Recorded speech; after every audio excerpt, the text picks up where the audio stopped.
2024 में टाटा वाले अपनी एकदम ही अलग गाड़ी टाटा कर्व को लॉन्च करते हैं। और इस गाड़ी की हाइप लॉन्च होने से पहले इतनी ज्यादा थी कि ऐसा लग रहा था कि क्रेटा, सेल्टोस, ग्रैंड विटारा उन सबको तो अब मुंह छिपा के चलना पड़ेगा, क्योंकि टाटा वाले ला रहे हैं अपनी देसी उरुस, जो कि इस वाले सेगमेंट के अंदर लॉन्च होगी। पेट्रोल, डीजल, इलेक्ट्रिक जिसमें चाहिए उसमें दबा के खरीदो जिसको खरीदना है। लेकिन जैसा सोचा था वैसा तो कुछ हुआ नहीं।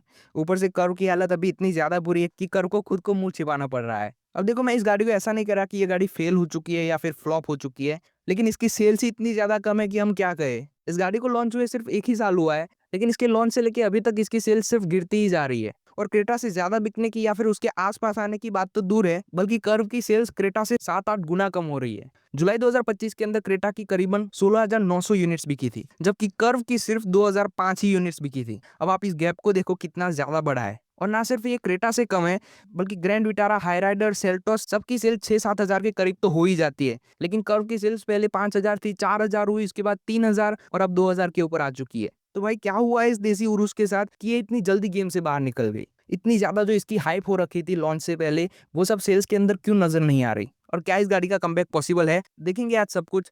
जय हिंद, आप देख रहे हो ऑटोडेक।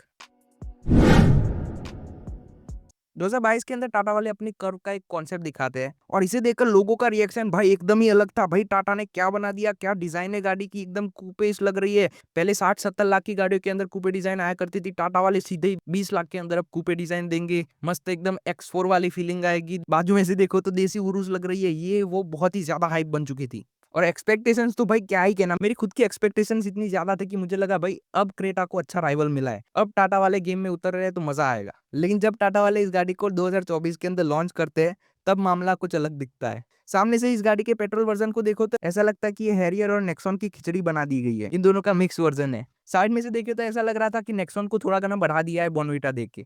जबकि जो कॉन्सेप्ट वाला मॉडल था जो कि टाटा ने दिखाया था, उसके अंदर जो साइड के लुक्स थे वो थोड़े अच्छे भी लग रहे थे। लेकिन जब ये लॉन्च हुई तब मामला पूरा ही पलट गया। और अगर इस गाड़ी के इंटीरियर के अंदर आते हैं तो ऐसा लग रहा है कि सिर्फ कलर चेंज किया गया है। बाकी तो नेक्सॉन और कर्व के इंटीरियर के अंदर कॉमा फुल स्टॉप का भी फर्क नहीं रखा टाटा वालों ने। सब कुछ सेम दे दिया, सिर्फ कलर बदल दिया था। और सबसे पहली प्रॉब्लम इस गाड़ी की डिजाइन ही है, जहाँ पे नो डाउट ये गाड़ी लुक्स के अंदर अच्छी दिखती है और कंपटीशन से अलग भी लगती है। और मुझे भी ऐसा इस गाड़ी की डिजाइन इतनी बुरी नहीं लगती, मगर ये भी लगता है कि इसके अंदर नया क्या है। 2017 के अंदर टाटा वालों ने अपनी नेक्सॉन को लॉन्च किया था और आप उसी गाड़ी की डिजाइन को थोड़ा प्रोमैक्स वर्जन देके एक नई गाड़ी बना रहे हैं। मतलब ये नेक्सॉन को खुद ही 8 साल हो चुके हैं और आप उसको ही इंप्रूव करके थोड़े मोड़े डिफरेंस देके आप एक नई गाड़ी बना रहे हैं और सोच रहे हैं कि हमने कुछ अलग बना दिया। अब अलग गाड़ी बन तो गई, अच्छी भी बनी, लेकिन इससे अच्छा तो यही रहता कि आप एक ऑल न्यू फ्रेश डिजाइन वाली गाड़ी के ऊपर काम करते, जो कि ज्यादा अच्छी रहती। हाँ भाई, उसके अंदर कॉस्ट बढ़ जाती R&D के ऊपर और नई चीजें लगाने में, लेकिन उस गाड़ी की डिजाइन एकदम फ्रेश रहती। और जो ये कूपे डिजाइन है, मेरे ख्याल से ये डिजाइन लंबी गाड़ियों के ऊपर सूट करता है। जैसे कि महिंद्रा की XUV9 आती है, BMW की X4 आती है, वो गाड़ियां लंबी भी है तो ज्यादा अच्छा भी लगता है। जबकि कर्व की खुद की लेंथ क्रेटा से भी कम है। और कुछ लोगों की ये भी कंप्लेन है कि इस गाड़ी के अंदर पीछे इतना ज्यादा स्पेस नहीं मिलता हेडरूम के लिए। और लोगों का कहना ये है कि हम अपर सेगमेंट की गाड़ी ले रहे हैं, आप नेक्सॉन वाला ही स्पेस, नेक्सॉन वाला ही इंटीरियर, नेक्सॉन का ही डिजाइन, नेक्सॉन की ही सीट, सब कुछ उसी का दे रहे हैं, तो उसके अंदर नया क्या है? उससे अच्छा नेक्सॉन ले ले। दूसरी इसके साथ प्रॉब्लम है इसका कंपटीशन। इसके कंपटीशन के अंदर इतनी ज्यादा गाड़ियां है, Creta, Seltos, Grand Vitara, Hyryder, Kushaq, Taigun, Elevate, Astor, इतनी सारी गाड़ियां इसके कंपटीशन में आती है और उन सभी की डिजाइन आपको एक एसयूवी वाली फीलिंग जरूर देगी और वो गाड़ियां दिखने में भी ज्यादा बड़ी दिखती है डिजाइन वाइज। तो ये तो रही भाई लुक्स और डिजाइन की बात। और जो इसका एक प्रॉब्लम है वो है इसके इंजिन्स। कर्व के अंदर दो इंजिन आते हैं, 1.2 लीटर का टर्बो पेट्रोल और 1.5 लीटर का डीजल, और इन दोनों ही इंजन के साथ लोगों का कहना है। मजा नहीं आ रहा है।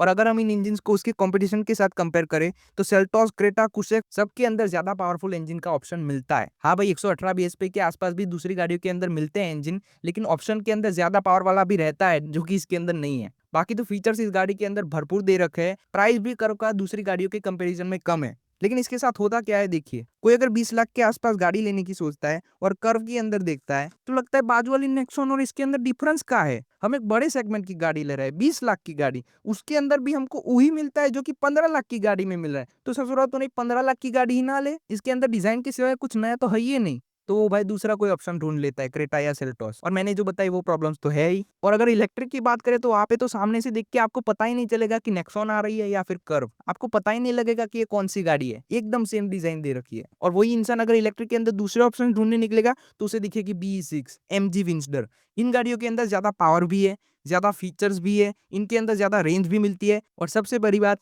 डिज़ाइन भी एकदम मॉडर्न और फ्रेश है। तो वो ईवी लेने जाए तो ये प्रॉब्लम दिख जाता है और फीचर्स कर्व के अंदर आते हैं, बहुत ज़्यादा आते हैं, लेकिन बी6 और कॉम्पिटिशन की कुछ गाड़ियों जितने नहीं आते। और देखो फिर से मैं कह रहा हूँ कि ये गाड़ी फ्लॉप या फिर फेल हो चुकी है ऐसा मैं नहीं कह रहा, लेकिन इसकी सेल्स दिन ब दिन गिरती जा रही है, वो भी लॉन्च के सिर्फ 1 साल के अंदर। और ये कोई नए ब्रांड के साथ होता तो पता लगता है। टाटा वालों के पास एक्सपीरियंस है, वो इतने सालों से बने रहे हैं, उनकी नेक्सॉन और पंच अच्छे से बिक भी रही है। और साथ ही साथ उन्होंने एक नया ट्राई भी किया था कूपे डिज़ाइन देके, लेकिन फिर भी ऐसा हो रहा है तो ये एक सेंसिटिव मामला भी है। और शुरुआत के अंदर हैरियर के साथ भी कुछ ऐसा ही हुआ था, लेकिन उस गाड़ी को फिर बैलेंस के अंदर ला दिया गया और फिर वो अच्छी से बिकने लगी। तो इसके अंदर भी एक नए इंजन ऑप्शंस देके, इसके इंजन्स को ज़्यादा ट्यून करके और बी6 के कंपैरिजन में ज़्यादा बड़ा बैटरी पैक देके या फिर रेंज ज़्यादा करके, ज़्यादा फीचर्स देके इस गाड़ी को भी सुधारा जा सकता है। लेकिन यहाँ पे भी एक प्रॉब्लम है कि इस गाड़ी के लॉन्च को सिर्फ 1 ही साल हुआ है, तो इतनी जल्दी इतने ज़्यादा चेंजेस करना मुश्किल है और फेसलिफ्ट भी इतनी जल्दी नहीं दे सकते, तो डिज़ाइन के अंदर भी कोई चेंजेस आपको जल्दी देखने को नहीं मिलेगा। लेकिन कुछ तो टाटा वालों को अब करना ही पड़ेगा, क्योंकि भाई इस बार उनकी डार्क एडिशन स्ट्रैटेजी भी काम नहीं कर रही। जब कभी भी टाटा की किसी गाड़ी की सेल्स कम हुआ करती थी, तो टाटा वाले डार्क एडिशन लॉन्च कर देते और उसकी सेल्स बढ़ जाती। लेकिन कर्व के साथ तो डार्क एडिशन भी काम नहीं कर रहा। और बिक्री की बात करें तो शुरुआत के अंदर 4000 थी, उसके बाद थोड़ी बढ़ी और 5000 के आसपास पहुंची। उसके बाद धड़ाम से 3500 पहुंची, फिर 3000, फिर 2500 और अभी 2005 की हो चुकी है। देखो इसके साथ प्रॉब्लम तो बहुत ज़्यादा है, वो तो समझ सकते हैं और इसको फेसलिफ्ट भी अभी नहीं दे सकते, ना ही कोई डिज़ाइन के अंदर धड़ाक से चेंज कर सकते हैं। मगर इसका एक सॉल्यूशन मेरे पास है, जिसकी वजह से इसकी सेल्स बढ़ सकती है, जो कि है लोगों के पैसे बचाने वाला द ग्रेट सीएनजी। मस्त प्लान है। अगर टाटा वाले कुछ करके इसके अंदर सीएनजी का ऑप्शन दे देते हैं, तो इसकी सेल्स बढ़ जाएगी। क्योंकि वैसे भी आप जानते हैं इस सेगमेंट के अंदर ज़्यादातर गाड़ियों के अंदर सीएनजी नहीं आता। तो अगर टाटा वाले अपना सीएनजी दे देते हैं और वो भी अच्छी खासी माइलेज अंदर मिल जाए और एक नया पेट्रोल का ऑप्शन भी मिल जाए, तो इसकी सेल्स ऑब्वियसली बढ़ जाएगी। क्योंकि वही लोगों को उसके बाद में डिज़ाइन का ये है, वो है, नेक्सॉन का प्रो मैक्स वर्ज़न है, उससे कोई भी फ़र्क नहीं पड़ेगा। लोगों को सीएनजी मिल जाएगा, वल्लाह वल्लाह करने लगेंगे। तो अगर टाटा मोटर्स वालों आप सुन रहे हैं, तो मेरा ये आइडिया काम कर सकता है। आप चाहे तो ट्राई कर सकते हैं। सीएनजी जल्दी दे दीजिए इसके अंदर, क्योंकि बिक्री तो इसकी नीचे गिरती ही जा रही है। और कर्व के साथ जो उम्मीद थी कि वो क्रेटा को बीट कर देगी, ये होगा, वो होगा, वो तो नहीं हो पाया। लेकिन अब नेक्स्ट उम्मीद सिएरा से है, उसके साथ कुछ गलत ना हो तो अच्छा है। बाकी तो सिएरा के लॉन्च के बाद बात करेंगे। हाल है कि भाई curve is better than Creta, उसकी डिज़ाइन अच्छी है, तुम क्यों ऐसा बोल रहे हो? तो भाई मैंने कब कहा कि भाई इसकी डिज़ाइन बुरी है? इसकी डिज़ाइन अच्छी तो है, लेकिन इसके अंदर कुछ न्यू नहीं है। और ये मेरी पसंद है तो मुझे कुछ अलग लग सकता है। आप लोगों का मामला कुछ और हो, तो आपको पसंद भी हो सकती है। बाकी मेरे अंदर इस गाड़ी के लिए कोई भी हेट-वेट नहीं है, लेकिन इस गाड़ी के लिए जो मेरी एक्साइटमेंट थी, वो पूरी की पूरी मार दी। मुझे ऐसा लग रहा था कि भई ये गाड़ी क्रेटा को बीट कर सकती है, बहुत ही ज़्यादा एक्सपेक्टेशंस थी मेरी। लेकिन इसको कर्व बनाने की जगह इन लोगों ने नेक्सॉन प्रो मैक्स बना डाला। तो इसी बात का एक दुःख था और बी6 भी आ चुकी थी। बाकी तो आप लोग बताइएगा भई इसका क्या सॉल्यूशन हो सकता है? आपको प्रॉब्लम ये लगती भी है या फिर नहीं? और कर्व के ऊपर आपके विचार क्या है? बाकी तो लाइक और सब्सक्राइब कर ही दीजिए, यहाँ तक पहुँच ही चुके हैं तो। बाकी तो देखते रहिए ऑटोडेक को। जय हिंद।